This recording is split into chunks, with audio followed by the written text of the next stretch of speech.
331. Turning on a speeder that just flew by me.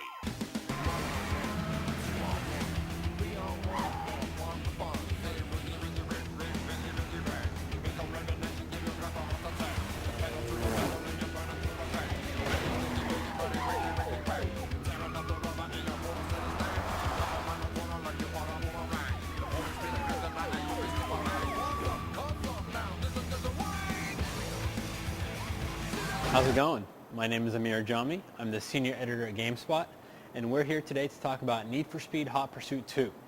And what better place to talk about a game filled with fast and exotic cars than in a garage full of fast and exotic cars.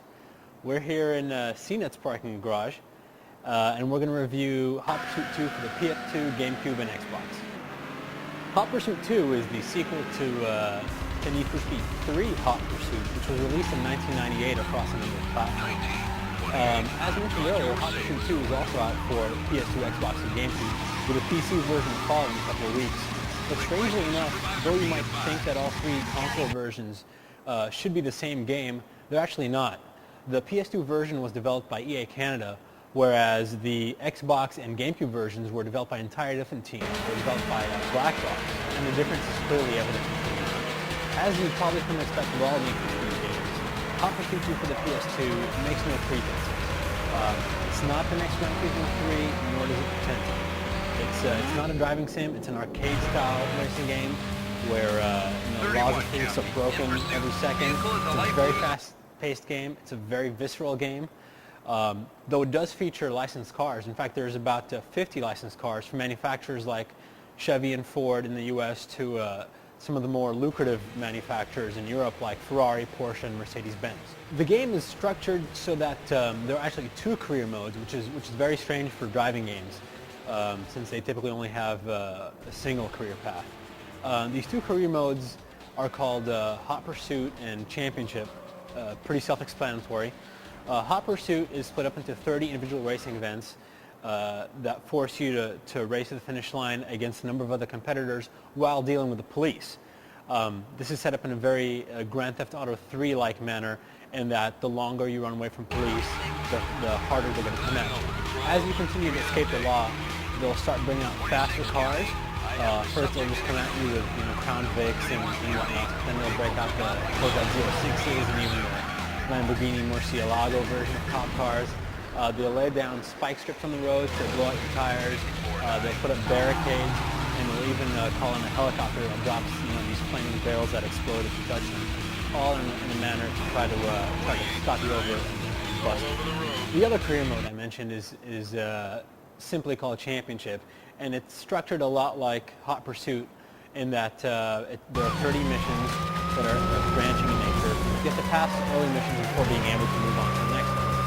But there are no cops in this mission. Presence of law is non-existent. Control in the game, at least in the PlayStation 2 version of Hot Pursuit 2, is very precise. The cars control exactly as you'd expect them to. There's no delay between the time that you input a control and the time that the car reacts to it. And they stick to the surface like glue in a straight line, yet they can power slide through turns with ease by using either the handbrake or a hefty dose of the accelerator. And it's all too easy to build up plenty of speed to take one of the many jumps that are just littered throughout the game. The same, unfortunately, can't be said of the Xbox and GameCube versions. The control is really floaty. You feel very disconnected from the game. There's a very slight delay. It's slight, but it's noticeable between the time that you tell your car to turn left, for instance, that it does turn left. There's a lag in the camera. And you don't feel like you're actually driving the precision machines that are represented in the game. You don't feel like you're driving a Ferrari. You don't feel like you're driving a Mercedes. They're real mushy. They're real floaty. It's nowhere near as precise as the PlayStation 2 version. You'll also notice that same gap in quality in the graphics. The PlayStation 2 version, Hot Pursuit 2, looks amazing.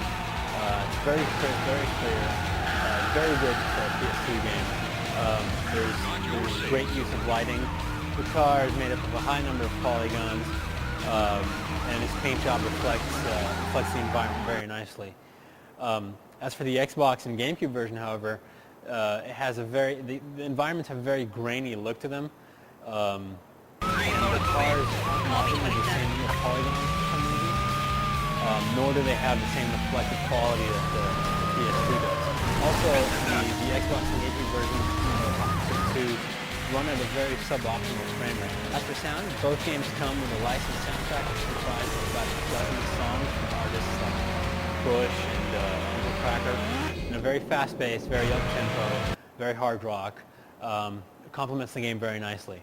The sound effects, however, follow again the same pattern that has now become prevalent between the PS2 and the Xbox and GameCube versions, in that sound effects for the PS2 are very well done. The cars pretty much sound like their real-world counterparts. Their engines and exhaust notes have a strong bass note to them, whereas the Xbox and GameCube cars sound very whiny, they're very high-pitched, and they just lack the intensity that you'll find in the PS2 version. So basically, if you have all three systems, or if you have PlayStation 2 and either the Xbox or GameCube, there's no doubt about it. The PlayStation 2 version is the version of Hot Pursuit 2 that you need to get. However, that's not to say that the Xbox and GameCube versions are bad. In fact, they're very competent driving games. It's just when you compare them to the PS2 version, they pale. Bottom line is that the PlayStation 2 version of Need for Speed Hot Pursuit 2 is probably one of the best Need for Speed games ever to be released, and it's certainly one of the best arcade-style driving games currently available for the PS2.